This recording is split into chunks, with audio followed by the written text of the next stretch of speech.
Hay películas que terminas, sales del cine y ya está. ¿Te gustaron o no te gustaron? Las comentas con quien fuiste a verlas y sigues con tu vida. A mí con la Odisea de Christopher Nolan me pasó exactamente lo contrario. Desde que salí del cine no he podido dejar de pensar en una idea del final. Y me sorprende porque, para ser honestos, mucha gente está hablando de otras cosas. Casi todo el mundo parece haberse quedado con la misma pregunta. ¿Era Atenea de verdad? Es una buena pregunta, pero mientras más vueltas le daba a esa escena, más sentía que Nolan estaba intentando que nos fijáramos en otra cosa. Porque si esa escena solo quisiera responder sí o no, probablemente la olvidaremos a la semana. En cambio, seguimos hablando de ella, no porque tenga respuestas, sino porque la película necesita que terminemos de sentirnos completamente seguros. Y fue ahí donde empezó mi obsesión, no con Atenea, más bien con una pregunta. ¿Por qué una película sobre el regreso de Odiseo no terminó haciéndome pensar en Odiseo? Porque cuanto más pensaba en ese final, más sentía que Nolan ya no estaba hablando solo de un hombre regresando a casa. Sentía que estaba hablando de algo que sigue pasando 3000 años después. Y ese es el viaje que quiero hacer en este video. Cuando empecé a darle vueltas al final, hubo decisiones de Nolan que ya no puedo dejar de ver. No era Atenea, ni Poseidón, ni Odiseo. Era algo más simple, el caballo de Troya.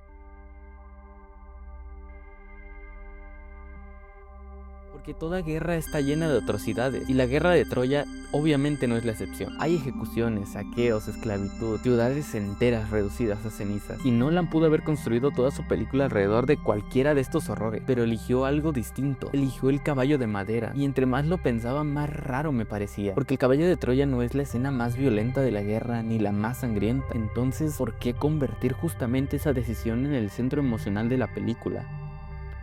Creo que la respuesta está en lo que siempre nos enseñaron sobre el caballo y que nunca nos cuestionamos.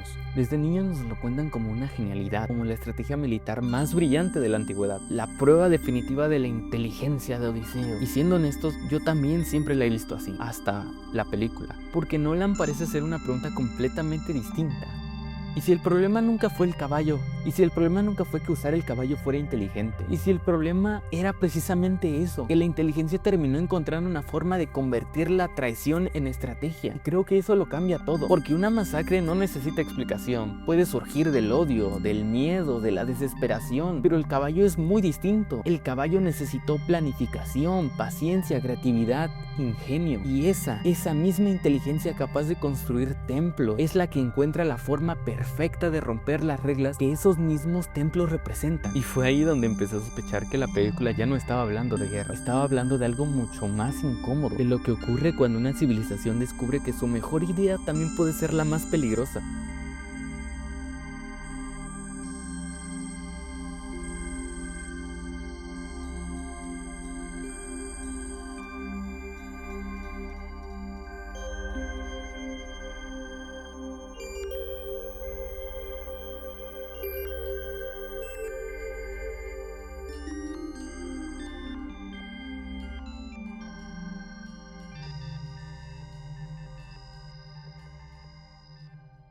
Hay algo que me llamaba mucho la atención mientras veía la película. Cada vez que un desconocido llega a la casa, nadie pregunta primero quién es. Primero le ofrecen agua, comida y un lugar donde descansar. Y solo después preguntan su nombre. Y al principio pensé que esto era una costumbre de la época. Uno de esos detalles históricos que una película agrega para sentirse auténtica. Pero conforme avanza la historia me di cuenta de que no. Se repite muchas veces. Y cuando una película insiste tanto en una idea, normalmente es porque quiere que la recuerdes. Entonces entendí que no era una costumbre. Entendí la regla. Una de las reglas más importantes de ese mundo, la seña, la ley de hospitalidad, la idea de que cualquier desconocido que llamara a tu puerta podía ser un dios disfrazado, así que primero lo recibes y solo después preguntas quién era, una forma de mantener vivo el orden del mundo. Y aunque suene como una idea muy lejana, en realidad todas las sociedades funcionan un poco así, no porque todas crean en los mismos dioses, sino porque todos dependemos de esas reglas invisibles que todos respetamos de alguna forma, la confianza, la hospitalidad e incluso la ley. Son acuerdos que existen porque están escritos, existen bien porque creemos que los demás también van a cumplirlos. Y cuando una película insiste tanto en una de esas reglas, probablemente ya no está hablando solo de la antigua Grecia, y más bien empieza a preguntarse qué ocurre cuando una sociedad descubre que incluso sus principios más sagrados pueden convertirse en una herramienta. Y entonces volví a pensar en el caballo de Troya, porque el caballo nunca rompe una regla así por la fuerza, la utiliza. Los troyanos abren porque creen estar recibiendo un regalo, porque siguiendo las leyes de su mundo, siguen obedeciendo la misma regla que durante generaciones había mantenido vivo su mundo. Y ahí fue cuando cambió por completo mi forma de ver la historia, porque el caballo nunca destruye la confianza, la convierte en un arma.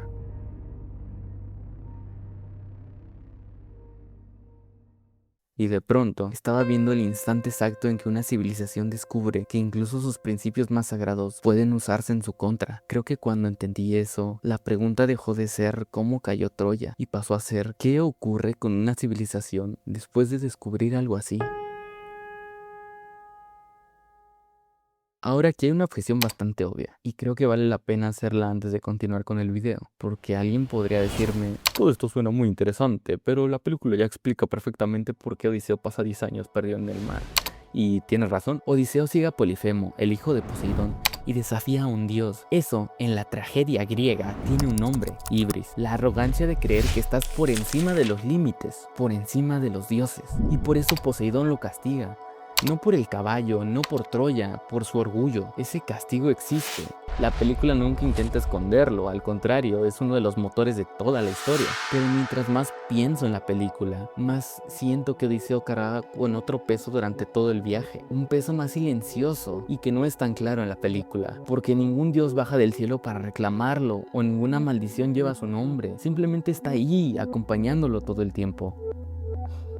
Y fue entonces cuando empecé a sospechar que quizás Nolan estaba separando dos culpas completamente distintas. La primera, personal, la arrogancia, y en esa sí existe un dios dispuesto a castigarlo. Pero la segunda, no pertenece solo a Odiseo, pertenece a algo mucho más grande. Los dioses castigan la arrogancia de un hombre, pero la película parece preguntarse quién castiga los errores de una civilización. Creo que ahí está la idea más poderosa de toda la película, porque los errores individuales pueden encontrar a un juez, un castigo, incluso un perdón, pero los errores de la sociedad no desaparecen, simplemente avanzan, pasando de generación en generación. Ahí es donde empecé a mirar distinto al personaje que acompaña a Odiseo durante todo el viaje, Atenea, porque quizás ya no importa tanto preguntarse si era una diosa, sino preguntarse por qué necesitaba tener ese rostro. Y entonces llegamos a la pregunta con la que casi todo el mundo sale del cine. ¿Era Atenea de verdad? Durante todo el viaje alguien caminando junto a Odiseo. Aparece cuando duda, cuando está solo, cuando parece que ya no sabe cómo seguir. Y durante buena parte de la película es muy fácil asumir que simplemente estamos viendo a la diosa acompañándolo. Pero el final cambia por completo esa lectura.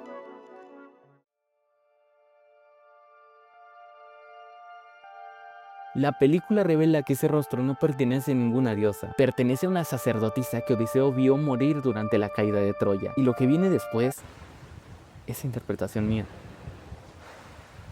Porque a ver, Odiseo vio morir a muchísima gente, soldados, civiles, compañeros. Una guerra es así, una muerte más no debería perseguirte durante 10 años, ¿no? Entonces, ¿por qué ella?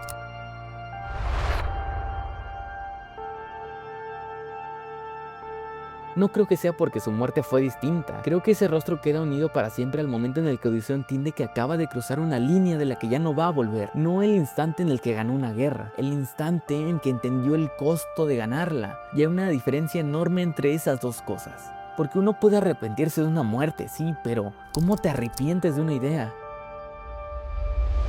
¿Cómo deshaces lo que hace tu idea? ¿Cómo deshaces una forma nueva de ganar una guerra? ¿Cómo vuelves atrás cuando el mundo ya vio que funcionó?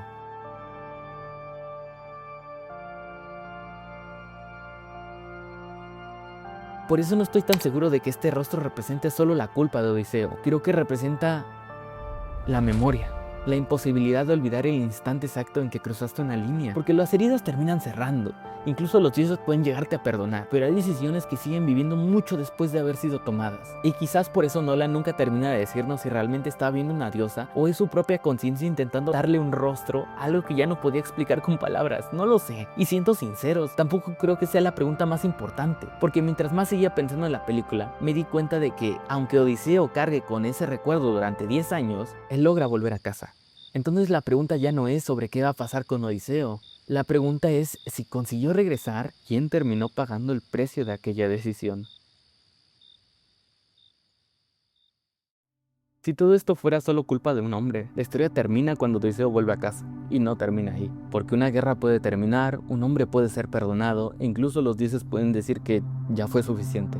Pero las consecuencias de una idea son mucho más difíciles de detener cuando demuestras que funciona. Y entonces aparece la pregunta, si el precio de aquella decisión no se cobró en Troya, y si tampoco se cobró durante los 10 años del viaje de Odiseo, entonces, ¿dónde terminó cobrándose? Creo que la película sí responde a la pregunta, solo que no lo hace con un discurso, lo hace con un monstruo.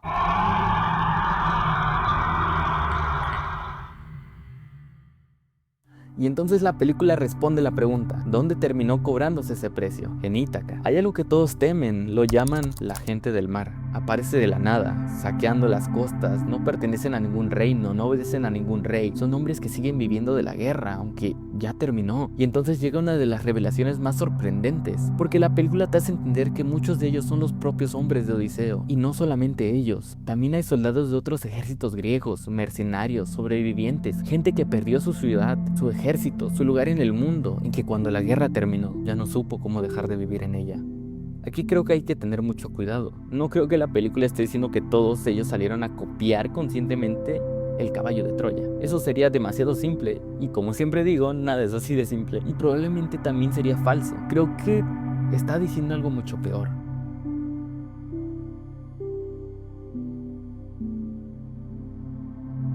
La sociedad no cambia porque un día todos decidan pensar distinto. Cambian cuando las reglas que antes parecían intocables dejan de serlo, cuando dejan de dar miedo. Y eso es lo que creo que representa el caballo de Troya. No porque fuera la primera traición de la historia, seguramente no lo fue, sino porque fue una traición que funcionó, que todos vieron que funcionó y que ganó una guerra. Y la diferencia que más me hizo pensar fue que Odiseo no creó la gente del mar, lo que hizo fue ayudar a crear un mundo donde la gente del mar pudiera existir, donde romper una regla ya no parecía impensable, porque alguien ya había demostrado que hacerlo podía traer la victoria. No hizo falta que alguien enseñara una nueva forma de vivir, bastó con que una excepción dejara de ser una excepción y empezara poco a poco a transformarse en un precedente.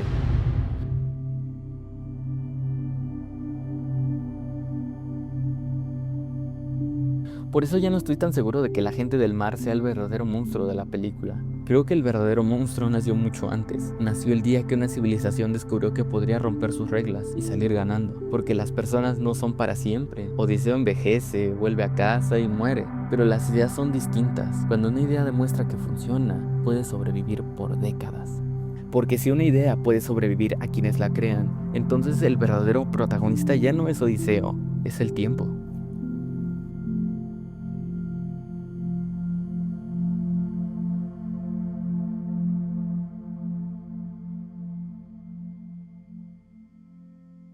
Y después de todo esto, hay algo que no quiero perder de vista, porque es muy fácil empezar a hablar de civilizaciones y olvidarnos de que toda esta historia también le está pasando a una sola persona. Un hombre que pasó 10 años intentando volver a casa, que perdió amigos, tiempo, y que perdió una parte de sí mismo en el camino, y que cuando por fin regresa, descubre que hay cosas que simplemente ya no se pueden deshacer. Creo que eso es lo que hace tan trágico al personaje, no porque haya perdido, más bien porque ganó, porque la decisión que muy probablemente más lamentó durante el resto de su vida es exactamente la misma que le permitió volver a abrazar a su esposa. Quizás por eso nunca sentí que la película quisiera convertirlo en un héroe perfecto, ni tampoco en un villano. Lo muestran como algo peor, como un hombre brillante, que descubre demasiado tarde que algunas victorias siguen pesando incluso cuando ya nadie las recuerda. Y aún así, Odiseo vuelve, envejece y muere en su casa, rodeado de la gente que ama. Él sí paga un precio. Pierde 10 años de su vida, pierde a casi todos sus compañeros, carga con recuerdos que no terminan de abandonarlo, y ese es el precio del hombre. Pero mientras veía el final, sentí que la película insinuaba que existía otro precio, uno que ya no iba a pagar Odiseo, sino el mundo que quedó después de él. Porque quizás esa sea la parte más dura de la historia, no que alguien termine pagando por lo que hizo, sino que muchas veces quien termina pagando es alguien que ni siquiera había nacido cuando todo esto empezó. Y creo que ahí está el verdadero juez de la película. Ni Poseidón, ni Atenea, ni siquiera Odiseo, siempre fue el tiempo.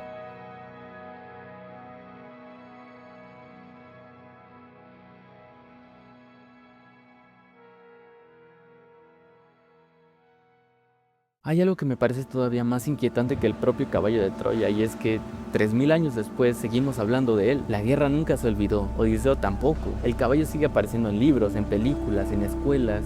La historia sobrevivió. Lo extraño es que no olvidamos lo que ocurrió, olvidamos qué significó, porque con el paso del tiempo el caballo de Troya dejó de contarse como una ruptura moral, empezó a contarse como una obra maestra de la estrategia. Y cuando una historia cambia la forma en la que se recuerda, también cambia la forma en la que se entiende. Pasó de ser el momento en el que una civilización decidió romper una de sus reglas más sagradas para simplemente ser la decisión correcta.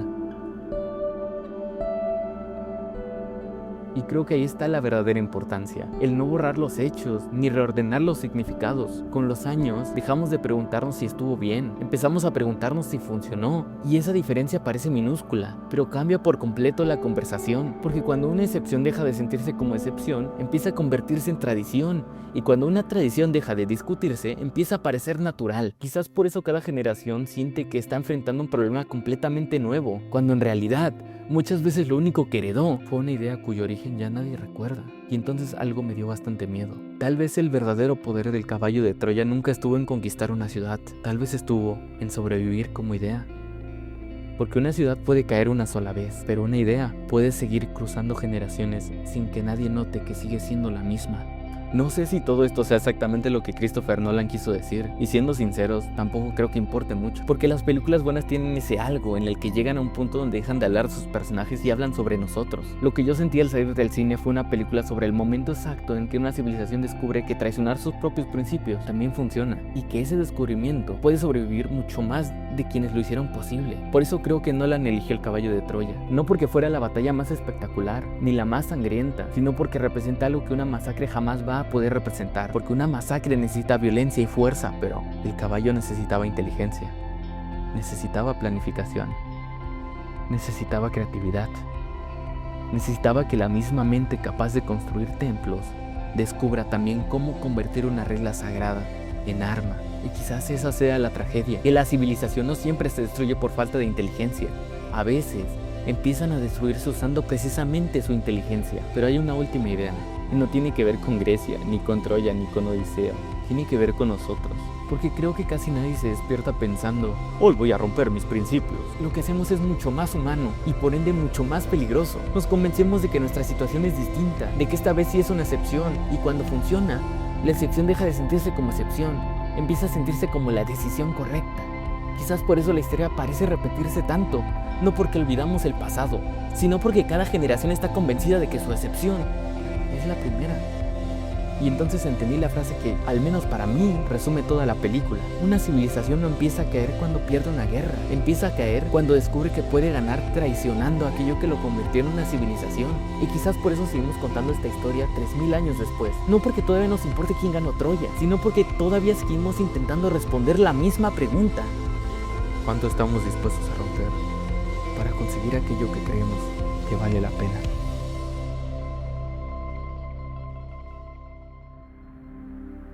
Pues ya estaría. Si llegaste hasta aquí, gracias. No hice este video para decirte lo que significa la Odisea de Nolan. Lo hice porque después de que salí del cine llevaba días pensando en esto y lo quería compartir. Recuerda que esto es solo mi opinión y no son hechos. Y si tuviste otra cosa completamente distinta, me encantaría verla aquí abajo en los comentarios. Porque creo que las mejores películas no terminan cuando aparecen los créditos. Creo que empiezan cuando hablamos de ellas.